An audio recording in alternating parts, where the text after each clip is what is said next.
যতদিন পর্যন্ত প্যালেস্টাইনের স্বাধীনতা না আসে, প্যালেস্টাইনকে স্বাধীন রাষ্ট্র হিসেবে স্বীকৃতি না দেওয়া হয়, প্যালেস্টাইনের মানুষেরা গণহত্যা থেকে মুক্তি না পায়, ততদিন পর্যন্ত আমাদের স্বাধীনতার শপথ ইসরায়েলের সাথে বাংলাদেশের কোনো বন্ধুত্ব হতে পারে না।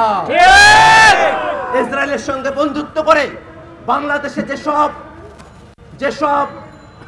গোয়েন্দা তৎপরতার জন্য যেসব যন্ত্রপাতি কেনা হয়েছে, আমরা মনে করি বাংলাদেশের স্বাধীনতা সার্বভৌমত্বের প্রতি এই সব গোয়েন্দা তৎপরতার যন্ত্রপাতিগুলো হুমকি স্বরূপ এবং বাংলাদেশের স্বাধীনতার প্রতি চূড়ান্ত অসম্মান ব্যক্ত করে। গোপনে হোক আর প্রকাশ্যে হোক, অতীতে শেখ হাসিনা সরকার যদি ইসরায়েলের সঙ্গে যে ধরনের চুক্তি করে থাকুক না কেন, যে ধরনের যন্ত্রপাতি বাংলাদেশে আমদানি করে থাকুক না কেন, প্রত্যেকটা বিষয়, প্রত্যেকটা চুক্তিকে অনতিবিলম্বে বাতিল ঘোষণা করতে হবে এবং আন্তর্জাতিক পরিসরে প্যালেস্টাইনের পক্ষে বাংলাদেশ রাষ্ট্রের হয়ে, বাংলাদেশ রাষ্ট্রের যে সামর্থ্য আছে সেই সামর্থ্যের সর্বোচ্চটুকু দিয়ে আন্তর্জাতিক পর্যায়ে প্যালেস্টাইন রাষ্ট্রের পক্ষে তাদের ভয়েস, বাংলাদেশের ভয়েস অবশ্যই উঁচু করে তুলে ধরতে হবে।